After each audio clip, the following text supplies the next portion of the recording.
All right, so that was something on the Rugby League Federation Ghana, and they are in the studio with us already to talk about it. I've got two beautiful ladies in the studio. One, obviously, yes, that's Hilary. Yeah, so Hilary is the communications manager for the Rugby League Federation Ghana, as well as Jacqueline Ansah, who is she is also a media personnel with the Rugby League Federation Ghana. So they are here to tell us more about what is happening. Remember, the playoffs is coming on this weekend. It's quite a crucial game that is coming up. I can't talk much about it because I have my heart for a particular team in there who is not done so well. UG Titans. What's up with you people? Okay. Yeah, my team, yo. Anyway, good afternoon, ladies. Good to see you. Good to see you, Hilary. Good to see you, Jacqueline. Yeah, good to have you in the studio. You should come for her to play rugby sometimes. Would you want me to? Yes. If you don't want to play, you can be at the table, match officials. You come and help us with the stats, the scores. Some people think rugby is all about the muscles. Is that what it is? No, She plays I play. Yeah, I know. But people think rugby is about muscles. So even Ahomatia, anyone can play. We have this hashtag. We say pretty girls play rugby league, so like it's there for the pretty girls to come I play. see. Yeah. I see. Tell us, you had something at the Ashanti region. Tell us all about that. So there was the inauguration and then the launch, inauguration of the executives for Ashanti region to help with the development there. We have ours in Accra, so there was the need for we to go to Ashanti region to inaugurate executives to take over, to take charge of everything in Ashanti region, and then the launch of the youth championship as well. Interesting. So, I mean, what does that afford whoever loves rugby in the Ashanti region, especially with the launch of the youth championship? That means there's a space for you. It's in Kumasi or Ashanti region now. You are there. There's opportunity to grab, so you don't have to say, oh, everything is in Accra. This time, we brought it home to you. So there's a chance if you want to be part of it, playing, officiating, whatever it is, once you love rugby league, there's a chance for you in Ashanti region to just reach out and then get connected. Now, this weekend, there's going to be, is it a finals or championship? The playoffs. Tell us.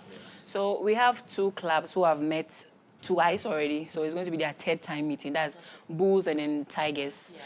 Now, whoever wins goes to the finals. Scholars is already comfortable waiting for whoever moves out. So I'll keep saying it again and I'll say it. Publicly, I'm supporting Bulls. Yeah, Sorry. Publicly, I'm supporting Tigers. Tigers. Okay. And then low-key, I'm supporting Bulls. Imagine. So, Bulls has beaten Tigers twice. But if things turn around and Tigers beats Bulls, it's going to be big because it will be the first time ever having another club from nowhere being in the final stage. Because it's always Bulls, Tigers, Bulls, Scholars, Bulls, Scholars. We've seen that for like 5 years now. Everybody's fed up. We are fed up, but we are not fed up because Bulls beat Scholars and Tigers beat Scholars to a very huge margin.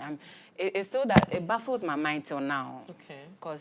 And Bulls are defending champions, so they have to live up to it to be in the finals. If not, it's going to be history for Tigers, and it's going to be history for Rugby League in Ghana here, having, let's say, an underdog club being in the final. So Jackie is a Bulls player, so I want to say I'll console her, but... Wow. But let me ask you, being the defending champion, Yes. How ready are you to face off with the Tigers? We are no sense of complacency because Tigers are a force to reckon. So we are not going in there with any complacency attitude, but we are ready. We are ready. We are going to put everything on the field. We need to walk off the field knowing that we left everything on the field. And how are the Tigers approaching this particular game? I was told. Since you support them low-key or publicly? No, publicly. Then you should be their So, spokesperson. I was told to deliver the message. Right. Bulls is the job. Right. The next job. So it's like do or die. So that's just the message. Quite Bulls interesting. is the job. So, meaning, I mean, all road leads to the Legon Rugby University of Stadium. Ghana, Yeah, Stadium, University of yes. Ghana. Sunday at 2 p.m. kickoff, and then we are going to see history, or we are going to see a repeat of everything happening. I personally want to find out how the gradual or the steady growth is like since you started the league, because since we inaugurated it and the constant week in, week out updating of, viewers of what is happening and what have you. How has the turnout been like? How has the response been like so far? You being a media, person with the team, what are the responses you get from the media with regards to what you guys are really doing? It's been positive. The fact that that's consistency, the fact that we are giving out to everybody week in, week out, it's really brought an eye to us, but we need more eyes. The eyes are not enough yet, but for now, we will say that we've done so much, we've done so well, because you move anywhere and people are like, okay, rugby league, okay. Campus, the students, it's the fire is Top of actually, town. it's just catching everywhere like that, which we need them because we need to train the next generation. So, because these people, after 2 years, some of them can't play anymore. So once the students pick it up, we know that we have people to leave the sports with. So yes, media-wise, the noise here, it's going, but we need it more. Yeah, we've done, there's been progress. So I just want to say a big thank you to GHone TV for its... Among all the years we've played, this year has been spectacular in terms of media. GH1 has done a very, very good job, and I want to say thank you very much. Holding us down. From the launch of our championship through to showing our highlights, posting our stuff on your socials, having us here, talking about us, even if you are not here. It's been mind-blowing. It's been wow, because we've learned a lot, and it's been good. It's been good. So we hope to get things rolling and then get better by the day, and then have more media houses come on board, and then even have your team move out of this space and then meet us on the field. We definitely will. But tell us, on that day, what should people expect? Are there any side attractions ahead of this particular playoff? Okay, so the ladies will be playing. The ladies are preparing for an international tournament in Nigeria next month. So we would have our another test match before the playoff. And we have Rugby League also happening. So aside the physical aspect of the game being played, we play a virtual version of the game. So if you can't play the physical, you definitely have to be on the pads. Yeah. And it's been good so far. And it's funny, when you look at, we played the round 1 of the esports last week, and currently on the table, just listen, currently on the table. I'm listening. My team, they love esports. So definitely you They can't do the physical. If they can't do it on the pitch, allow them to top it when it comes to the game. Yeah. Scholars is on top. Bulls, Tigers, Panthers, Dragons. No, UG Titans, they are the bottom ground. And then Dragons.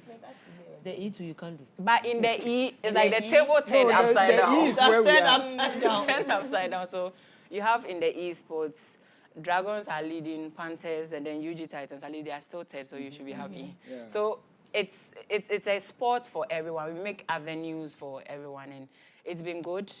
You have drinks around, side attractions. You make new friends. You make new connects. You meet people. That's it. Networking. You meet people. You get to learn the sports. You get to enjoy. You get to have a relaxed weekend and a happy self before your week starts. Yeah. There's something interesting about the Rugby League. It's about the names of the clubs. How does it come about? You have Panthers, Tigers, like you say Dragons, Titans, Tigers, and I'm wondering, so how does it come about? Or I'm not something too particular? sure, but at least for Nubata, I guess we know it's a community team. Yeah. Yes. So most of the club names started from the communities. So there was Medina Panthers. I don't know why they give themselves their it's the names I'm wondering. Panthers, Tigers, Dragons. Maybe we need to go back to our archives to find out the main There should be reasons Lions. I'm sure when you join, your club can be Lions. You know what I'm saying? Well, so let's look at this also. Quite importantly, I know you guys are doing your bit, but again, the know-how of the sport is what someone watching will develop the interest. Because unless I understand rugby and I know the terminologies and I know how it's being played, but then if one doesn't really understand it, what are you putting in place to ensure that, I mean, to the barest minimum, whoever it is, or to the lame person, he gets to understand? Because when you pick a football right now, you know, for us, it's like a thing you just do, okay? But with rugby, it's not part of our culture, kind of. So what is the Rugby League Federation doing to ensure that going forward, though you're playing the league, you're getting the responses and everything, people also get to, I mean, come along with you? Okay. So if you notice the Rugby League Federation at the moment, we are heavy on development from the youth to the grassroots level. So we try to teach the kids. So you get to a community, you teach them the basic stuff. Aside that, we have a lot of coaches all around. So we have to teach the coaches to be able to teach or transfer that information to the kids. And then we have the officiating, because it goes beyond just mafabo, pass backwards. There is a lot. Officiating gives a different perspective about the game. I did officiating and it was mind-blowing. That aside, like you said, there is a lot to be done. So we are still putting in measures to find ways, get media houses to maybe like a session like this. Okay, today we are just going to talk about 2 basic things about rugby league. Okay, so you hold the ball, you pass backwards, you run forward. That is all for the day. So we are still trying to put things in place. So going forward, we would... Pass backwards. Yes. You always pass You don't go backwards. for it. Oh, you move forward. But you Pass backwards. Before you move forward. No. While you are... Because someone might be home. So you see, and you see I'm learning get something. it. I'm sure Exactly. someone is also learning something. Okay. So I think... Yeah, so maybe. we'll still put that in place and then get back to you, your team again, and then find ways to slot maybe no rugby league. Maybe twice a week you get to know Rugby League 101. Exactly. Something basic. And Don't then worry, we'll both think about something. Sure. And then come I just to add what Hills is saying, I think it's something I've been talking to her about. Yeah. I think I'm on TV now. I should just do it because it's something I've been wanting to do to help the federation as well. To just maybe start every week we post a video about it on our socials. Okay, so just like she's saying, no Rugby League 101. Every week you know that there's something out there for you. So once you go to our socials, you know that, okay, so even if you don't know anything about it, once you go there, we start teaching you what, maybe when you hear knock on, what it is on the field. When you hear forward pass, what is a forward pass? So it is something we will do. Sure. We will start it, just putting out videos, clips of maybe sessions on the field, off the field. So it's like a classroom where we get to learn, To educate people theoretically and then practically. So we will do that. We'll put that here. Okay. But just before you go, the youth championship coming up. Yeah. So Which schools are participating? St. Michael's, Ifijai, Edum, and Pentecost Senior High School. 4 senior high schools participate in the youth championship. It's the first time the youth championship is being played in the Ashanti region. And last week, Friday, they played, and it was marvelous. I mean, it was beyond what we thought, what we thought we would expect. And we also had an officiating course. Yeah. She ran with a colleague. They ran a coaching course for officiating course for some of the referees who want to volunteer as refs. So we don't always need to be there. We need to give out the information, feed people, impact people, and then leave them to run the show. And then what we saw for week 1 was just beautiful. So tomorrow they are playing again. They are playing, it's a round robin game, so 2 rounded games. So they'll play, and then we see how it goes, yeah. Anyway, we got to wrap up. But then I think you guys are also doing great. She'll definitely... pick the ball, pass it. Simple, no stress. Thank you so much, Hills. Thank you so much for coming. We'll be taking a quick 10, but then this is a bit technical. We'll treat it another time. I mean, I think we need to look at what we want you guys to be doing in educating people to get to know the know-how of the sport. The other federations also need to pick it up to get people to run along with their various disciplines. And I think when you guys put a foot forward and you start it, others will also take you. Yeah, so you're doing a great job. I think the issue I said I don't want to talk about has to do with there's a rugby union, a rugby football union, and then there's the Rugby League Federation Ghana, and there's so much going on, which we really need needs time for them to educate. a whole 2 hours Sure. to get everybody here to really get to understand it, because Like, they are two it's different about things. help. Yeah. It's about helping develop the sport, and it's not about individuals, and it's not about anybody taking sides with anybody. They're doing their bit. That's why we're promoting and pushing what they're doing, so people to get to understand it better and to change the narrative. That's what I want to put out there and to state that on the front. Yeah. Just to add, to make things easy for viewers and then all of us, there are 2 different sports. That's the basic thing everybody needs to understand. There are 2 different sports. The number of players, for a start, is even different. So I think once we accept that there are 2 different sports, you're able to treat it well, the way we treat football and then golf. Definitely. So that is something we should So we'll accept. find time, and then Oh, when yeah, it comes yeah, to yeah, the we studio, will. you We educate definitely will. what's on yours, and then maybe we'll get them from the other side as well Yes. to also Yes. educate. Maybe 2 of them in the studio. This one says their own, this one says their own, for people to properly understand. All right, Jacqueline. Thank you so much, Jacqueline Ansa. Thank you so much, Hilary. Thank you. Yeah, you can call her Hills. Anyway. All right, so we've been talking rugby. We're taking a quick time. When we